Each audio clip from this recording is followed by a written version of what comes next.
अस्सलाम वालेकुम व्यूअर्स, मैं हूं समीना पाशा। उम्मीद है आप लोग खैरियत से होंगे। व्यूअर्स, कुछ अहम खबरें और अपडेट्स लेकर इस व्लॉग में आपके सामने हाजिर है जनाब।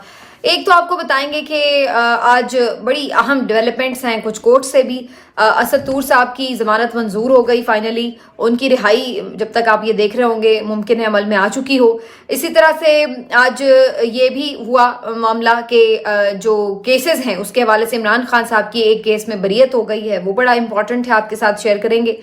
फिर आपको बताएंगे कि आज मुख्तलिफ मुलाकातों मेल मुलाकातों में क्या कुछ होता रहा, किस किस ने सेनेट के इंतखाबात के लिए अपने कागजात जमा करा दिए हैं, इसके ऊपर भी आपको अपडेट्स देंगे। और फिर आपको ये भी बताएंगे जनाब कि कल रात एक बड़ी इंपॉर्टेंट मुलाकात भी हुई है GHQ में। उस मुलाकात के हवाले से अपना तबसरा आपके साथ शेयर करेंगे और कुछ खबर आपको अडियाला की भी देंगे। तो आज काफी कुछ है जी। आपसे रिक्वेस्ट है कि चैनल को सब्सक्राइब कर लें अगर अभी तक सब्सक्राइब नहीं किया। सबसे पहले जी बात का आगाज करते हैं कुछ अहम मामलात जो कि हो रहे हैं अडियाला में। एक तो अडियाला की सिक्योरिटी और बढ़ा दी गई है और इर्द गिर्द सारी खारदार तारें लगा दी गई हैं। बहुत ज्यादा चेकिंग वगैरह बढ़ा दी गई है और कोई भी जो इस तरफ अडियाला की रोड की तरफ आ रहा है तो उसकी सख्त चेकिंग भी की जा रही है, नाकाबंदी भी हुई हुई है। तो इस वक्त काफी अडियाला को सिक्योर करने की बज़ाहिर कोशिशें नजर आ रही हैं। लेकिन बहुत सारी इसमें ज़ाहिर अपनी तशवीश अपनी जगह मौजूद है पाकिस्तान तहरीक इंसाफ की कि इस कदर सिक्योरिटी है, इतने थ्रेट्स हैं और इसके लिए क्या अरेंजमेंट किया जा रहा है, तो वो अपनी जगह बहरहाल इसके ऊपर कंसर्न्स उनके हैं। और अलीमा खान साहिबा ने आज बड़ी इंपॉर्टेंट गुफ्तगू की है और उन्होंने आज इमरान खान साहब की रिहाई के हवाले से फॉर्मूला भी दिया है और एक बड़ी जबरदस्त किस्म की कॉल भी दी है, वो मैं अभी आपको आगे चल के बताती हूँ। लेकिन अडियाला जेल में आज इमरान खान साहब की सहाफियों से कुछ बातचीत भी हुई है और आज 190 मिलियन पाउंड जो केस था अलकादिर ट्रस्ट केस, उस सिलसिले में अडियाला में समाअत भी हुई और इसमें जो गवाहान हैं मजीद उनके बयान जो है वो कलम बंद हुए। बुशरा बीबी साहिबा को बनीगाला से अडियाला जेल लाया गया था आज भी और चूंकि वो भी इसमें शरीक मुलजिम हैं। तो इस सारे प्रोसेस के बाद जब सहाफियों से बातचीत कर रहे थे इमरान खान साहब, तो ये जो एतबार और एतमाद का एक फुकदान इस वक्त चल रहा है और जो बात हो रही है कि किससे इत्तेहाद होना चाहिए था किससे नहीं होना चाहिए था, इसके ऊपर इमरान खान साहब की बड़ी इंपॉर्टेंट स्टेटमेंट सामने आई। उन्होंने कहा कि हमने तीनों के साथ इत्तेहाद करके चलना था, JUIF के साथ भी, MWM के साथ भी और सुन्नी इत्तेहाद काउंसिल के साथ भी। और इन दोनों के साथ तो हो भी गई थे मामलात तय, यानी MWM और सुन्नी इत्तेहाद काउंसिल के साथ, लेकिन JUI के साथ अभी मामलात चल रहे थे। लेकिन प्लान यही था कि इन सब के साथ मिलकर ही चला जाए। मुझे लगता है कि शायद इब्तिदा में PTI का प्लान भी यही था कि KP में जमात इस्लामी के साथ इत्तेहाद कर लिया जाए, सेंटर में जो है वो MWM के साथ कर लिया जाए। और इसी तरह से शुरू में जब टिकट लड़ने की अभी यानी इलेक्शन लड़ने से पहले ये बात थी कि किस टिकट पे इलेक्शन लड़ना है, तो उस वक्त JUIF के साथ भी बातचीत चल रही थी। तो ये मुख्तलिफ ऑप्शंस ही ज़ेर गौर रहे हैं और इसके ऊपर यकीनी तौर पर ये देखना पड़ेगा कि क्या इसमें जो है फाइनली तय क्या हुआ था। लेकिन इसके ऊपर इमरान खान साहब का जो स्टेटमेंट आया वो ये कि सबसे ही बातचीत चल रही थी। तो अब ये तो बहरहाल चलता रहेगा मामला कि किसने क्या किया, लेकिन मैं उसी बात पे आज भी कायम हूं कि किसी के साथ भी इत्तेहाद होता या ना होता इससे फर्क नहीं पड़ना था, क्योंकि फैसला आइन और कानून के मुताबिक तो है नहीं। फैसला तो ऑलरेडी हो चुका था कि मखसूस नशिस्तें नहीं देनी PTI को, तो वो नहीं मिलनी थी। तो इसलिए MWM के साथ भी MWM के साथ भी अगर इत्तेहाद हो जाता फिर भी ना मिलती। आप इससे अंदाजा लगा लें कि खैबर पख्तूनख्वा में MWM की एक सीट है मजलिस वहादतुल मुस्लिमीन की, लेकिन उस एक सीट के ऊपर उन्हें मखसूस नशिस्त नहीं दी गई, जबकि पीपल्स पार्टी की भी एक ही सीट थी, उसको 2 मखसूस नशिस्तें दे दी गई। अब ये कौन सा कानून आपको कह रहा है? अगर आपने एक फॉर्मूले के तहत बाकी जमातों में बांटी हैं नशिस्तें तो फिर आप MWM को भी देते, यू कर देते, आप पीपल्स पार्टी को एक दी तो एक उनको भी देते, लेकिन नहीं दी। तो जो भी PTI के इत्तेहाद में खड़ा है तो उनको भी नहीं मिलना था, और अगर PTI पूरी की पूरी MWM में भी शामिल हो जाती तब भी नहीं होना था। ये अभी बड़ा इंपॉर्टेंट मामला है कि जी उनकी एक कौमी असम्बली में नशिस्त थी, वो भी रिकाउंटिंग में उन्हें हरवा दी गई है। तो इसके भी पीछे ये लॉजिक हो सकती है कि अगर PTI ये फैसला करती कि MWM में शामिल हो जाती सुन्नी इत्तेहाद काउंसिल की जगह, तो ये नशिस्त हारने के बाद वो कहते जी ये तो किसी कोई नशिस्त ही नहीं जीते कौमी असम्बली में, तो ये है ही नहीं, लिहाजा इनको मखसूस नशिस्तें नहीं मिलेंगी। तो ये कहना कि सिर्फ इसलिए मखसूस नशिस्त नहीं मिली कि सुन्नी इत्तेहाद काउंसिल में फैसला गलत था, ये ऐसा है नहीं। ये सिर्फ विक्टिम ब्लेमिंग वाली बात है। असल बात यही है कि देनी नहीं थी और ना दी गई। बाकी जनाब इमरान खान साहब इसी बात के ऊपर आज फिर मुस्तर नजर आते हैं कि जो मैंडेट वापसी है वो सबसे ज़रूरी चीज़ है और उसके मैंडेट की वापसी तक कोई बातचीत नहीं होगी। उन्होंने ये भी कहा है कि जो अली अमीन गंडापुर साहब हैं, अगर वो मिल भी लेते हैं शहबाज शरीफ साहब से, उन्हें जब तक पैसे ना मिलते तब तक वो नहीं समझते कि कोई फ़ायदा हो सकता है आगे मिलने मिलाने का। लेकिन ये बात उन्होंने कैटेगोरिकली कही है कि कोई बर्फ़ नहीं पिघली है, ना ऐसी किसी मुलाकात से बर्फ़ पिघलेगी। बर्फ़ उसी वक्त पिघलेगी जब मैंडेट हमारा जो है वो वापस होगा। तो खान साहब ने बड़ी इंपॉर्टेंट जो बातें की हैं कुछ, वो मजीद मैं आपको अगले व्लॉग में बताऊंगी। अब जरा आ जाते हैं इस बात के ऊपर कि खान साहब किस केस से रिहा हो गए हैं या बरी हो गए हैं। ये जी केस था इफ्तिखार मोहम्मद चौधरी साहब के हत्या इज्जत का केस था। बेसिकली ये 2014 में बनाया गया था और ये वही इफ्तिखार मोहम्मद चौधरी साहब हैं जो साबिक चीफ जस्टिस थे और इमरान खान साहब ने जो इनकी बहाली की तहरीक चली थी उसमें जेल भी काटी थी, जेल भी गए थे वो, और उस तहरीक में इमरान खान साहब बड़े पेश थे। लेकिन बाद में जब वो दोबारा जज के ओहदे पर बहाल हो गए थे तो उसके बाद किसी बात पे तनकीद हुई होगी लाजमी, तो मुझे तो खैर सही से याद भी नहीं है लेकिन इमरान खान साहब के अल्फाज क्या थे। लेकिन ज़ाहिर तनकीद अगर उन्होंने की तो उसके ऊपर फिर उन्हें हत्या की इज्जत का जो था मुकदमा बना दिया गया उनके ऊपर। आज उस मुकदमे से इमरान खान साहब बहरहाल बरी हो गए हैं। तो ये एक अहम डेवलपमेंट, नईम हैदर पंजोता साहब, इंतजार हुसैन पंजोता साहब और उनकी दीगर जो को टीम है वो इस केस को देख रही थी और उन्होंने बड़ी कामयाबी से इमरान खान साहब को इससे बरी करा लिया। लेकिन बहरहाल इमरान खान साहब के लिए असल चैलेंज ये मुकदमा नहीं है, बाकी दीगर मुकदमात हैं जिसमें वो कैद में हैं, क्योंकि इस मुकदमे में वो कैद में नहीं थे। लेकिन बहरहाल एक मुकदमा था जो खत्म हो गया। अब आ जाते हैं जी इस बात की तरफ कि असद तूर साहब के हवाले से भी, चूंकि कोर्ट की मैं जरा पहले जल्दी से आपको बता रही हूँ चीजें। असद तूर साहब के हवाले से इंपॉर्टेंट डेवलपमेंट हुई है। आज स्पेशल जज हुमायूं दिलावर साहब जो हैं उन्होंने असद तूर साहब की आज जमानत जो है वो मंजूर कर ली है और आज के दिन FIA के जो वकील थे उनकी तरफ से ये कहा गया कि उन्हें असद तूर की मजीद कोई गिरफ्तारी नहीं चाहिए और अगर उन्हें जमानत दी जाती है तो उन्हें कोई एतराज नहीं है। तो ये वही FIA जिसने पहले जिस्मानी रिमांड लिया, फिर जुडिशल रिमांड लिया, 18-20 दिन से बंदा जेल में पड़ा रहा है और अब जो है उन्हें कोई एतराज नहीं है। तो ये सूरत हाल है। ये वो FIR है जिसके ऊपर चीफ जस्टिस ने, मुल्क के चीफ जस्टिस ने ये कहा कि ये तो दफात बनती नहीं है और फिर भी वो बंदा इस कमेंट के बाद भी वो बंदा 5-6 दिन से जेल के अंदर पड़ा हुआ था। तो ये जी हमारे इस मुल्क का कानून। बहरहाल अब उनकी रिहाई अमल में आ चुकी होगी तकरीबन जब तक आप ये देख रहे होंगे। तो असद तूर साहब अगर आप 8-10 दिन और भी उनको रख लेते तो तब भी वो अपनी पोजीशन पर कायम रहेंगे। मुझे इसमें कोई डाउट नहीं है कि असद तूर अब जब दोबारा भी बात आकर करेंगे तो वो वहीं से सिलसिला का आगाज करेंगे जहां से खत्म हुआ था, क्योंकि ऐसे लोग जो होते हैं वो जल्दी से पीछे हटने वाले नहीं होते। असद तूर भी उन्हीं लोगों में से हैं जिन्होंने पहले भी काफी कुछ बर्दाश्त किया। ये अलग बात है कि जब पहले PTI के दौरे हुकूमत में असद तूर साहब की फेंटी लगी थी या उनके ऊपर मुकदमात बनते थे तो उस दौर में जो उस वक्त की ऑपोजिशन थी वो कैसे इतनी मुश्किल और परेशान हो जाती थी कि जनाब ये क्यों असद तूर के साथ ऐसा हो गया, और सहाफ़ियों के अलंबरदार बन जाते थे हुकूक के ये लोग कि खुद चल कर, मतलब जो टॉप लीडरशिप है PMLN की वो खुद चल कर असद तूर के घर चली गई थी उनसे खैरियत मालूम करने के लिए। इतना ही नहीं बल्कि जो इस वक्त के चीफ जस्टिस हैं, उस वक्त तो खाली जज थे, वो भी उनकी खैरियत मालूम करने चले गए। उनकी वाइफ ने उनको जनाब मग्स भेजे, तोहफे तोहफ भेजे। इतनी इनको फिक्र थी कि असद तूर हक सच का सिपाही है और इसके साथ ऐसा क्यों हो गया। लेकिन जब हालात बदले, आज ये सब खुद पावर्स में हैं, लेकिन असद तूर के साथ आज ये सब करने वाला कौन है? आज ये लोग क्यों नहीं उसके घर पहुंचे? आज क्यों नहीं इसकी रिहाई जल्दी अमल में आई गई? तो ये है जनाब मुनाफिकत सारी। ये सारा सिस्टम मुनाफिकत से भरपूर है और इसमें पेश हमारी अदलिया भी है और इसमें हमारे सियासतदान भी हैं।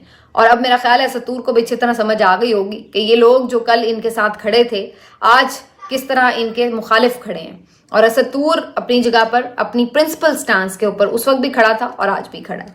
लेकिन बहरहाल अच्छी बात यह कि असद तूर साहब की वालदा बहुत परेशान थी और बहुत ज़ईफ़ खातून है। उनकी एक वीडियो भी कल परसों मैंने देखी थी और बहुत दिल तकलीफ में था उनकी ये वीडियो देखकर।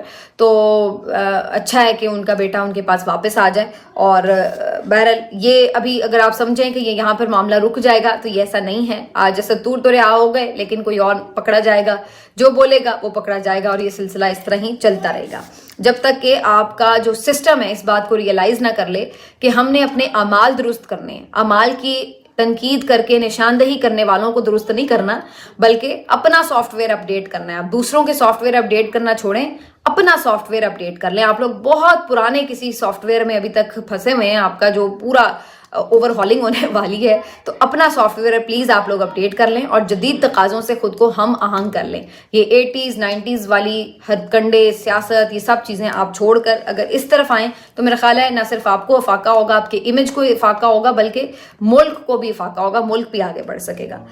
अब जी आपको बताएं कि क्या सूरत हाल है जनाब सेनेट इलेक्शन के हवाले से। बड़ी दिलचस्प चीज़ें हैं वो मैं आपको बता दूं। सनम जावेद साहिबा को भी सेनेट इलेक्शन के लिए नामजद किया गया है। अच्छा फैसला पीटीआई का, सब इस पर बड़ी दादो तहसीन कर रहे हैं क्योंकि उन्हें इलेक्शन नहीं लड़ने दिया गया था, लेकिन फाइनली उन्हें सेनेट की तरफ से अगर उम्मीदवार उतारा जाता है, जनरल नशिस्त के ऊपर उन्हें यहाँ से नॉमिनेशन की है इनकी। पहले दस्तखत नहीं करवाने दिए जा रहे थे, लेकिन अल्टीमेटली वो मामला हल हो गया। तो अब सनम जावेद साहिबा पंजाब से पीटीआई की तरफ से जनरल इलेक्शन की उम्मीदवार होंगी। और भी इसमें नाम है खैर, जो मैंने आपको पहले भी काफ़ी बता चुकी हूँ मैं। उसके साथ साथ जनाब मौजूद होंगी डॉक्टर यास्मीन राशिद साहिबा, जो कि टेक्नोक्रेट की नशिस्त पर इलेक्शन में हिस्सा लेंगी सेनेट के।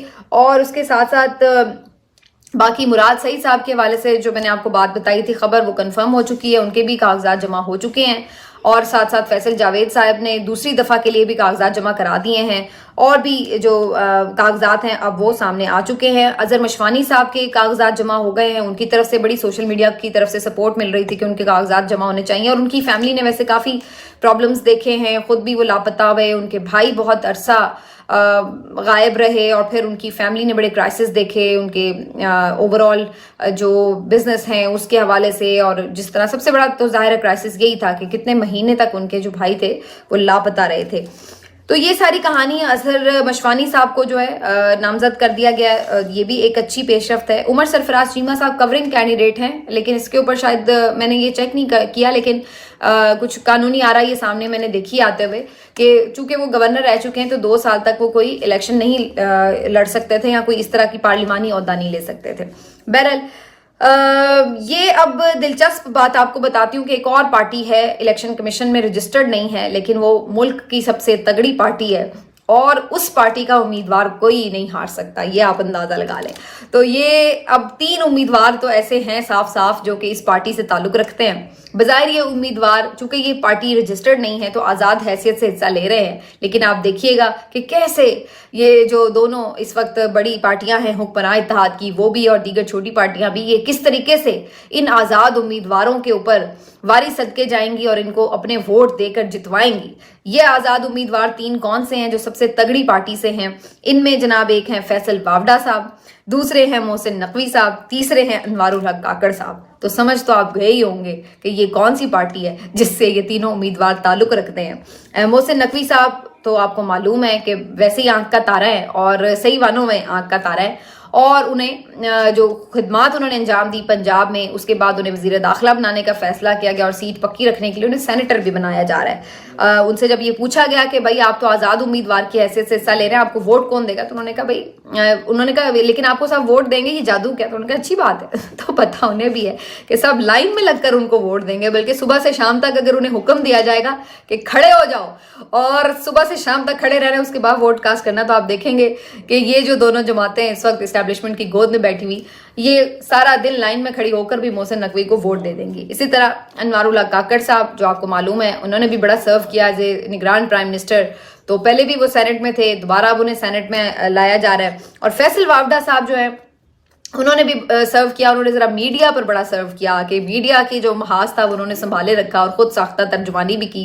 अब लेकिन लगता है कि खुद साख्ता नहीं थी, वो उन्हें बाकायदा टास्क दिया गया था। तो फैसल वावडा साहब जो हैं वो भी आज़ाद उम्मीदवार के तौर पर इस तगड़ी पार्टी के उम्मीदवार होंगे। इंटरेस्टिंगली ये बताया जा रहा है कि फैसल वावडा साहब के जो तायद करंदा और तजवीज़ करंदा है वो MQM के लोग हैं, लेकिन खबर ये आ रही है कि पीपल्स पार्टी के वोटों से वो सेनेटर बनवाए जा रहे हैं। और आपको याद होगा ज़रदारी साहब से उनकी एक मुलाकात भी हुई थी इलेक्शन से पहले। और इसके साथ साथ पीपल्स पार्टी के और कारनामे अगर आप सुनना चाहें तो सुनिए कि एमएल वली खान साहब जो हैं उनको भी पीपल्स पार्टी अपने वोटों से इलेक्शन में जितवाने के लिए तैयार बैठी है और इस सिलसिले में उन्होंने भी अपने कागजात जो है जमा करा दिए। एमएल वली खान साहब ANP के चश्मो चिराग, और ANP के हवाले से आपको याद होगा कुछ दिन पहले तक एमएल वली खान साहब ने बड़ी सख्त किस्म की इस्टेब्लिशमेंट मुखालिफ तकारीर भी की थी اور انہیں بڑی دھمکیاں بھی لگا رہے تھے اور کہہ رہے تھے کہ جناب آپ ہمیں بولنے پہ مجبور نہ کریں، ہم بتا دیں گے 9 مئی کیسے ہوا وغیرہ وغیرہ. تو پتہ نہیں اب یہ ان کا دباؤ کام کر گیا ہے یا ان کے لیے شاید ان کا مقصد بھی یہی تھا کہ بھائی ہمیں بھی کہیں ایڈجسٹ کریں، کیونکہ ادروائز الیکشن میں تو ان کا صفایا ہو گیا تھا کے پی سے. تو اب جناب بہرحال جس طرح بھی جو بھی، لیکن پیپلز پارٹی مددگار کے طور پر سامنے آئی ہے اور اے این پی کے ایمل ولی خان صاحب جو ہیں وہ سینیٹر کے بننے کے امیدوار ہیں اور انہوں نے بھی کاغذات جمع کرا دیے. تو یہ ہے جی سینٹ کے حوالے سے انٹرسٹنگ خبریں. مراد سعید صاحب کا سب پہلے ڈیمانڈ کر رہے تھے اگر وہ سینیٹر بنتے ہیں تو امید ہے اس بات کی کہ وہ پھر منظر عام پر بھی آ جائیں گے، کیونکہ سینیٹر بننے سے ظاہر انہیں ایک پوزیشن ملے گی، ان کی ایک سیکیورٹی ضروری ہوگی. تو پھر ان کو جو یہ ایک ڈاؤٹ تھا، ایک تو پہلے ان کے بارے میں یہ خبریں تھی کہ انہیں دیکھتے ہی گولی مارنے کا حکم ہے، بہت سخت ان کو جان کو خطرہ تھا، اور دوسرا یہ بھی تھا کہ اس بات کا بھی خدشہ تھا کہ کہیں وہ بھی لاپتہ نہ کر دیے جائیں. تو اب اگر وہ سینیٹر بن کر سامنے آتے ہیں، منظر عام پر آتے ہیں، تو پھر کافی حد تک اس بات کا امکان ہے کہ شاید ان کے لیے پھر چیزیں اس حد تک پھر ظاہر ہے نہیں ہو سکتی نا. پھر ایک پوزیشن ہوتا ہے آپ کے پاس اسٹیٹ کا، تو وہ آپ اس طرح سے یہ تو نہیں کہ آپ کو غائب کر دیں اور کوئی کسی کو کانو کان خبر نہ ہو. تو پھر پی ٹی آئی کے لیے ایک زبردست چیز ہو سکتی ہے کہ اگر مراد سعید صاحب جو ہیں وہ منظر عام پر آ جاتے ہیں. اب میں آپ کو یہ بھی بتا دوں جناب کہ شہباز شریف صاحب کل جی ایچ کیو میں ملے ہیں، اور شہباز شریف صاحب جب کچھ وزراء کے ساتھ وہاں پہنچے تو جو تصاویر اور ویڈیوز جاری ہوئی ہیں وہ کافی مجھے دیکھ کے ہنسی آ رہی تھی. بہت ہی معذرت خواہانہ سا ان کا ایک لگتا ہے ایپٹیچیوڈ، اور سارا جو ان کی آپ باڈی لینگویج دیکھ لیں تو بالکل ایسا لگ رہا ہوتا ہے کہ باس وہ نہیں ہے بلکہ باس جو ہے وہ دوسرے جرنیل ہیں. بلکہ اتنے گھبرائے ہوئے لگ رہا تھا. کسی نے بڑا اچھا کمنٹ کیا ہوا تھا کہ یہ تو ایسا لگ رہا ہے کہ ان کا ترا ہی نکلا ہوا ہے اتنے جرنیلوں میں بیٹھ کے. تو بڑی مزے کے لوگوں نے اس کے اوپر کمنٹ کیے ہوئے تھے. بہرحال یہ سب درشنی باتیں ہیں بظاہر، جو شہباز شریف صاحب جس طرح سے بیہیو کر رہے ہیں سب کو پتہ ہے کہ وہ ایک بہت ہی کمپرومائزڈ یا بالکل پپٹ قسم کے پرائم منسٹر ہیں، اور ان کو جو کہا جائے گا وہ بیچارے ویسے ہی کرتے جائیں گے. تو اپنی نہ ان کی کوئی سے ہے نہ ان کی کوئی مرضی ہے، اور اسی طرح ان کو یہ جب تک وہ یہ کرتے رہیں گے سر جھکا کے تو وہ چلتے رہیں گے. لیکن دوسری طرف فواد چودھری صاحب نے یہ بتا دیا ہے کہ جس طرح مرضی یہ چلتے رہیں گے، مئی سے زیادہ یہ حکومت نہیں چلنے والی. آج فواد چودھری صاحب کی بھی پیشی تھی، وہ بھی آپ کو پتا ہے کہ مقدمات بھگت رہے ہیں فضول میں، اور اب ان کو مزید جو جوڈیشل ریمانڈ ان کا توسیع کر دی گئی ہے. اب یہ بھی خبر آ رہی ہے کہ ان کو فرد جرم بھی عائد کر دی جائے گی 30 مارچ کو. لیکن بہرحال فواد چودھری صاحب نے بھی آج جو گفتگو کی، انہوں نے کہا کہ اس حکومت کو تو سوائے ایان علی کے اور مودی کے کوئی نہیں مانتا. اور ویسے یہ بڑی دلچسپ بات ہے کہ اس طرح کی گرم جوشی ہمیں یورپی یونین سے یا ادھر ادھر سے کہیں سے باہر کی کنٹری سے نظر نہیں آئی کہ کسی نے بہت مبارکبادیں دی ہو. وہی آ جا کے چائنا کی مبارکباد آ گئی، سعودیہ نے آج کہیں جا کے مبارکباد دی ہے، یا میرے خیال ہے مودی صاحب کا ایک ٹویٹ آیا تھا. تو اس طرح سے تو یہ بس جو نیبر میں ہیں لوگ، انہوں نے جس طرح بھی خانہ پوری کر کے دے دیے، لیکن آپ کو اس طرح کا وارم ایک ویلکم یا جو ایک بہت خیر سگالی کے جذبات ہوتے ہیں وہ نظر نہیں آ رہے. تو سب کو پتا ہے کہ یہ حکومت بنی کیسے ہے، اس کی کریڈیبلٹی کیا ہے، اسی لیے اس طرح کا ٹھنڈا رسپانس جو ہے وہ آپ کو ورلڈ سے نظر آ رہا ہے. تو فواد چودھری صاحب نے کہہ دیا کہ جی ان کو تو کوئی مانتا نہیں ہے، تو میکسیمم بھی یہ مئی کے بعد حکومت جو ہے وہ چلی جائے گی مئی تک. اب میں آپ کو لاسٹلی بتا دوں کہ عالیہ حمزہ صاحبہ کی بھی آج ایک مقدمے میں ملاقات ہوئی اسد عمر صاحب سے، اور انہوں نے یہ بات کہی ہے کہ آپ بس واپس آ جائیں، آپ کے بغیر پی ٹی آئی ادھوری ہے. اور ساتھ ہی انہوں نے یعنی یہ بھی خبر دی ہے کہ کل محترمہ مریم نواز صاحبہ جو ہیں وہ جیل کا وزٹ کرنے کے لیے آ رہی ہیں، اور ان تمام جو تیاریاں کی جا رہی ہیں اس میں یہ بھی ہدایات جاری کی گئی ہیں کہ جناب آپ نے کسی نے مس بہیو نہیں کرنا، کیونکہ انہیں پتہ ہے کہ پی ٹی آئی کی بہت ساری خواتین جو ہیں یہاں پر جیلوں میں قید ہیں. صنم جاوید ہیں، یہ عالیہ حمزہ ہیں، اور بھی دیگر ہیں. تو انہیں اس بات کا خدشہ تھا کہ کوئی مس بہیو نہ کرے. ویسے میرا خیال ہے کہ ان کی کوشش ہوگی کہ مریم کے آمنے سامنے نہ ہی ان کو لایا جائے، ورنہ ظاہر ہے یہ لوگ خاموش تو نہیں بیٹھیں گی. ہو سکتا ہے کسی اور بیرک میں وزٹ کرا کرو کے بھیج دیا جائے. تو اس طرح کا کچھ ہے، لیکن سخت جو ہے وہ یہ انہیں ہدایات دی جا رہی ہیں کہ آپ نے مس بہیو نہیں کرنا. تو دیکھیے کل کا دن بڑا انٹرسٹنگ ہو سکتا ہے. آخر میں جی علیمہ خان صاحبہ نے جو گفتگو کی ہے، میں ہمیشہ کہتی ہوں علیمہ خان صاحبہ بہت سین وائس ہیں، اور جب وہ اسپوکس پرسن اگر بنے خان صاحب کی تو بہت ساری جو مس انڈرسٹینڈنگز ہیں وہ ختم ہو سکتی ہیں. بہرحال انہوں نے آج یہ بات کی ہے کہ ایک تو کوئی اختلاف نہیں ہے پارٹی میں، اگر کسی کا کوئی رائے ہو بھی بدل یعنی کسی سے مختلف تو اس میں کوئی ایسی بات نہیں ہے، تو اچھی چیز ہے، جمہوری چیز ہے. اور اصل بات یہ ہے کہ فوکس یہ ہونا چاہیے کہ مینڈیٹ واپس ہو، عمران خان کی رہائی ہو. اور آج انہوں نے ایک اور کال بھی دی ہے اپنے تمام پارلیمنٹیرینز کو. ان کا کہنا ہے کہ آپ کا اگر فوکس عمران خان کی رہائی ہے تو آپ کو چاہیے یہ کہ اگلی جو پیشی ہے پیر کی عمران خان کی، اس دن تمام جو پارلیمنٹیرینز ہیں، صوبائی اسمبلی کے، قومی اسمبلی کے، جتنے بھی لوگ جیتے ہوئے نہیں جیتے ہوئے، سب وہ پیشی کے موقع پر پہنچیں اور ایک اظہار یکجہتی کریں. اس کا دیکھیے سمبولک اثر ایک جاتا ہے کہ آپ کا اتنا بڑا جو ایک پورا سمجھ لیں کہ ریپرزنٹیشن ہے جو قومی اسمبلی میں ہے، مختلف اسمبلیوں میں ہے، تو وہ جب جاتے ہیں تو ظاہر ہے اس کا ایک امپیکٹ آتا ہے. تو علیمہ خان صاحبہ نے یہ کال دی اپنی طرف سے کہ جو تمام پارلیمنٹیرینز ہیں وہ پیشی کے موقع پر پہنچیں، اور اس سے پہلے ہم نے دیکھا بھی تھا کہ بہت سارے لوگ آئے تھے اور اس کو کافی پھر کوریج ملی. علیمہ خان صاحبہ نے اس موقع پر یہ بھی کہا ہے کہ جس انداز سے کیسز چلے ہیں ٹرائل کورٹ میں، وہ بالکل اس بات کی یقین دہانی کراتی ہیں کہ یہ کیسز ہائی کورٹ کو خارج کرنے ہی پڑیں گے. یہ ہو نہیں سکتا کہ اس کے اوپر ہائی کورٹ جو ہے سزائیں برقرار رکھے. علیمہ خان صاحبہ کہتی ہیں کہ اگرچہ عامر فاروق صاحب کے پاس ریکارڈ کو دیکھتے ہوئے ان پہ ٹرسٹ تو نہیں کر سکتے ہم، لیکن جو کیسز ہیں وہ اتنے کمزور ہیں کہ ان کو دیکھتے ہوئے ہمیں یہ لگتا ہے کہ وہ مجبور ہو جائیں گے کہ خان صاحب کے ساتھ انصاف کریں. تو اس لیے وہ کہتی ہیں کہ وہ بالکل اس بات پہ پوری امید ہے کہ خان صاحب کی رہائی عمل میں آ سکتی ہے، اور ان کیسز کو وہاں پر لٹکانا یا ان کو اسی پوزیشن میں برقرار رکھنا سزاؤں کو، یہ اتنا آسان نہیں ہوگا. اور ساتھ ہی پھر انہوں نے یہ کہا کہ سب لوگ وہاں پر جمع ہوں. ملتے ہیں آپ